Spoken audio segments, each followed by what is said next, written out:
নমস্কার, আমি নবনীতা। আমার নতুন একটি ব্লগে আপনাদের অনেক স্বাগত। আজকে রবিবার আর আজকে রথযাত্রা। আর রথযাত্রার উপলক্ষে আমরা আজকে যাব ঝাড়খণ্ডের ঐতিহ্যবাহী এবং সুপ্রাচীন মাতা ভুবনেশ্বরী এবং কৃষ্ণ মন্দির। দুটো মন্দিরই পাহাড়ের উপর একদম পাশাপাশি, তাই দুটো মন্দিরেই আজকে যাব। ডোডোর পাপার স্যার এবং ওনার মা আমাদেরকে প্রায় 2-3 সপ্তাহ আগে থেকে বলে রেখেছিলেন আজকের দিনটা যাতে ওনাদের সাথে যায়। তো আমি তো একেবারেই এক কথায় রাজি। তার কারণ আমি যখন কলকাতায় থাকতাম তখন মন খারাপ লাগলে একটু সময় পেলেই গৌড়ীয় মঠে যেতাম, বাগবাজার ঘাট, শোভাবাজার ঘাট, বা বাগবাজারে তো মায়ের বাড়ি রয়েছে। আর বাগবাজার ঘাট, শোভাবাজার ঘাটে গঙ্গার পাড়ের দিকে তাকিয়ে বসে থাকলে মনের সব দুঃখ দূর হয়ে যায়। কারণ আমি একা নয়, ওখানে সকালে মর্নিং ওয়াক করতে প্রচুর মানুষ যান, বিকেলে সন্ধেতে ওয়াক করতে প্রচুর মানুষ যান। তো আমিও যেতাম সময় পেলে। এবং গঙ্গার স্রোতের সাথে মানুষের মনের কিছু একটা সাইকোলজিক্যাল কানেকশান রয়েছে, এটা আমি শুনেছিলাম আগে, কিন্তু আমি যখন নিজে ওখানে গিয়ে বসতাম আমি এটা নিজে উপলব্ধি করেছি যে গঙ্গার স্রোতের সাথে গঙ্গার ওই আবহাওয়া, মানে হাওয়া যে বইছে ওখানকার, এবং গঙ্গার স্রোতের দিকে তাকিয়ে বসে থাকলে সত্যিই মনের সমস্ত দুঃখ দূর হয়ে যায়, যেন স্রোতের সাথে সব কিছু বয়ে যায়। সত্যি এটার সাথে একটা সাইকোলজিক্যাল কানেকশান আছে, এটা আমি নিজেও অনুভব করেছি।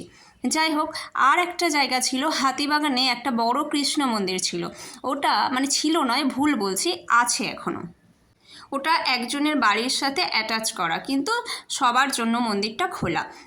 ওখানে আমি যখন অফিস থেকে ফিরতাম 7টা থেকে 7:30টার মধ্যে সন্ধ্যা আরতি হতো, আর শয়ন আরতি হতো 9টার দিকে। তো আমি যে কোনো একটা আরতি দেখার সুযোগ আমার হতো। বেশিরভাগ সময় আমি সন্ধ্যা আরতিই দেখতে আসতাম এবং ওখানে আমি রেগুলার যেতাম। তো রেগুলার যারা ওখানে ভক্তরা আসতেন তাদের সাথে দেখা হতো। মন্দিরে কারোর সাথে গল্প করার প্রয়োজন পড়ে না, এমনি বসে থাকলেই ভীষণ ভালো লাগে, তো ওখানেও যেতাম। যাই হোক, তাই এখানে এত বছর পরে, এখানে তো আমি জামশেদপুরে বেশি কিছু চিনি না, তো মার্কেট ছাড়া কোথাওই যাওয়া হয় না। তাই এতদিন পরে যখন মন্দিরে যাওয়ার সুযোগ হয়েছে, আমি ভাবলাম আপনাদেরকেও একটু ঘুরিয়ে নিয়ে আসি। তাই সকাল সকাল উঠেই মায়েদের যা কিছু, মানে সকালে চোখটা খুললেই মায়েদের যা কিছু সংসারের কাজের কথা মনে পড়ে। আমিও এখন মোটামুটি সেরকমই সংসারী মানুষ হয়ে গেছি। চোখের পাতাটা খুললেই আগে ভেবে নিই এই কাজটার পর ওই কাজটা করব। কারণ বাচ্চা যেহেতু আছে, টাইমে সব কাজ করতে হবে, নাহলে ওকে টাইমে অন্তত খাবারটা খাওয়াতে হবে।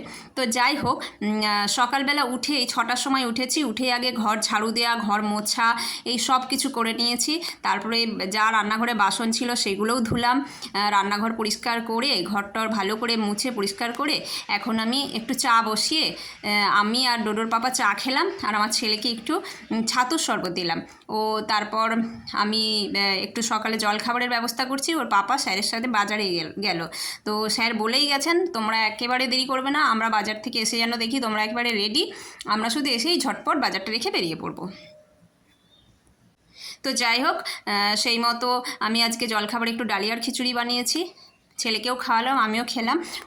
ওর পাপা বাজার থেকে এসে গেছে, এখন প্রায় 10টা বেজে গেছে, 9:30 বেজে গেছে। তো আমরা তাড়াহুড়ো করে রেডি হয়েছি, স্যার বলছেন 10টা 15-র মধ্যে রেডি হতে, আর আমরা সেই মতো রেডি হয়ে স্যারের বাড়ির সামনে চলে এসেছি। স্যারের এই যে গাড়ির সামনে দাঁড়িয়ে আছি, স্যার এবার নিচে নামবেন, ওনার সাথে উনি আসলে একসাথে যাব। তবে এখানে দাঁড়ানোটা খুব রিস্ক, তার কারণ হচ্ছে মাথার ওপরে এতই গাছ, যে কোনো সময় যে কোনো মুহূর্তে যে কোনো পাখি মাথার ওপর তার শুভ কাজটা করে দিতে পারে, আর সেই মতোই আমার মাথার ওপর না করলেও আমার ব্যাগের ওপর করে দিয়েছে। যাই হোক, এখান থেকে একটু সরে গিয়ে দাঁড়ালাম। আর আমাদের এখান থেকে মন্দিরে যেতে বেশিক্ষণ সময় লাগলো না, প্রায় 15 থেকে 20 মিনিটই লাগলো গাড়িতে। আমরা এখন মন্দিরে পৌঁছে গেছি। ভুবনেশ্বরী মন্দির হলো একটি জনপ্রিয় হিন্দু মন্দির, যা ঝাড়খণ্ডের জামশেদপুর শহরে অবস্থিত।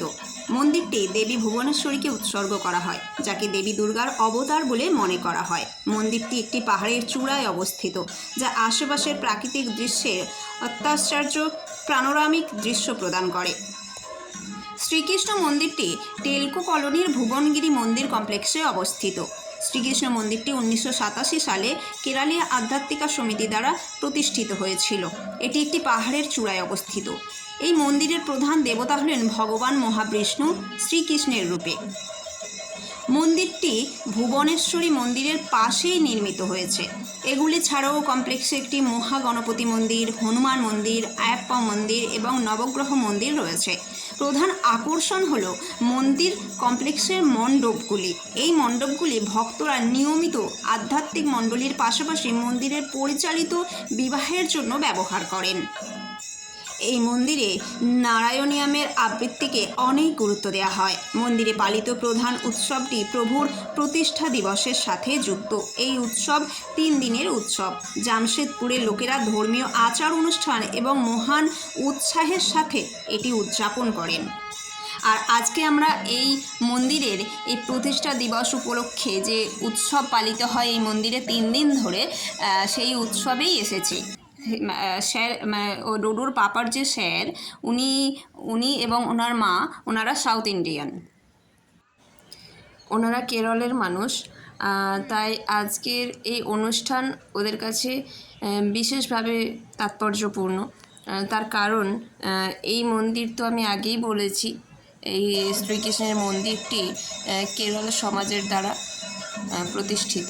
আর যেহেতু এই মন্দিরের আজকে প্রতিষ্ঠা দিবস, তাই 3 দিন ধরে এই মন্দিরে বিশেষ অনুষ্ঠান চলছে, আর আমরা সেই উপলক্ষে এসেছি। আর আজকে রথযাত্রাও পড়েছে।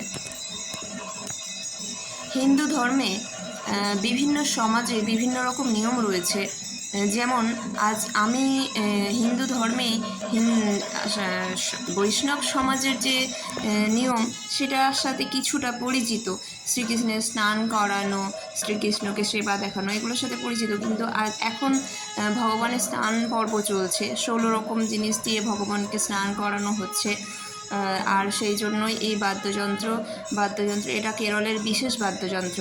এই পুজোর সময় এই 3 দিন ওনাদেরকে কেরল থেকে আনানো হয়েছে এবং এই স্নানের সময় এই বাদ্যযন্ত্র বাজছে। এরপর আরতি হবে, আর ভগবানের স্নানের পর ভোগ আরতি হবে। এরপর যারা এখানে উপস্থিত রয়েছে তারা যাবে প্রসাদ পেতে। তো আমরাও যাব প্রসাদ পেতে। যদিও এখানে মন্দিরের দরজা একেবারেই বন্ধ, বাইরে থেকে কেউ যেতে পারবে না, ভেতর থেকে কেউ আসতে পারবে না। আর যখন দেখা যাচ্ছে দরজার বাইরে অনেক বেশি ভিড় হয়েছে, তখন মাঝে মধ্যে একবার করে দরজা খুলে তাদেরকে ভেতরে ঢুকিয়ে নেওয়া হচ্ছে। তবে আজকে এখানের যা কিছু নিয়ম রীতি পালিত হচ্ছে, সেগুলো আমার কাছে একেবারেই নতুন। শুধু ভগবানই এক, শুধু নিয়ম আচার অনুষ্ঠানগুলো আলাদা। যাই হোক, আমাদের মন্দিরে প্রসাদ নেওয়া হয়ে গেছে। প্রসাদ খেয়ে আমরা এবার বেরিয়ে যাব। এখন বাড়িতে এসে সেই সকালের বাজারগুলো আমাকে গোছাতে হবে, কারণ রবিবার ছাড়া ওর পাপার বাজার করার সময় আর হয় না। তো আবার কালকে থেকে আমার ছেলে স্কুলে যাবে, সেই কারণে আজকেই সব কাজ গুছিয়ে রাখি, নাহলে সবজিগুলো বাইরে পড়ে থেকে নষ্ট হয়ে যাবে। তাই সবজিগুলো ভালোভাবে ধুয়ে আমি জল ঝরাতে দিলাম, দিয়ে এবার আস্তে আস্তে সব ঢুকিয়ে দেবো। আমি আবার সবজি না ধুয়ে ফ্রিজে রাখতে পারি না। যাই হোক, আমার যেহেতু অত বেশি সবজি না, সেই জন্য আমার অসুবিধা হয় না। আমি আস্তে আস্তে সব ধুয়ে ফ্রিজে এবার ঢোকাতে শুরু করব। ফ্রিজটা গুছিয়ে তারপর আবার রাতের রান্নার ব্যবস্থা করতে হবে। আজকে একটু উচ্ছে, বেগুন, টমেটো, একটু ধনেপাতা, নিম পাতা, থানকুনি শাক, আর এদিকে 1 সপ্তাহের জন্য আলু, পেঁয়াজ, আদা, রসুন তোড়ে এনেছে। এগুলো আগে গুছিয়ে নিয়েছি, এগুলো তো ধোয়ার কিছু নেই, তাই এগুলো গুছিয়ে নিয়েছি। আর এদিকে 1 সপ্তাহের জন্য যে ডিমটা এনেছে, সেটা ওর পাপা গোছাচ্ছে। আর একটু বরবটি, পটল, শসা, এরকম অনেক রকমের সবজি এনেছে। এখন আমি আজকে একেবারেই খুব টায়ার্ড, কেন কি সেই সকাল থেকে বেরিয়েছি, আর বেরিয়ে এই আসা, আবার আজকে রাত্রেবেলা সব গুছিয়ে রাখতে হবে।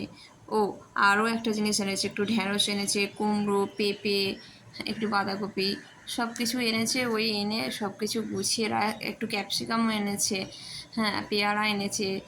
এগুলো একটু গুছিয়ে রেখে দিলাম, রেখে এবার রাতের রান্নার দিকে গেলাম। আজকে একটু আলু কুমড়ো ভাজা আর রুটি করব। তাই তেল গরম হয়ে যেতে তেলের মধ্যে কালো জিরে, কাঁচা লঙ্কা, পেঁয়াজ ফোড়ন দিয়ে তাতে আলু আর কুমড়োটা তুলে দিলাম। আজকে অবশ্য আলু কুমড়োর সাইজও এক হয়নি, খুব তাড়াহুড়ো করে করেছি। আর এদিকে আটাটা মেখে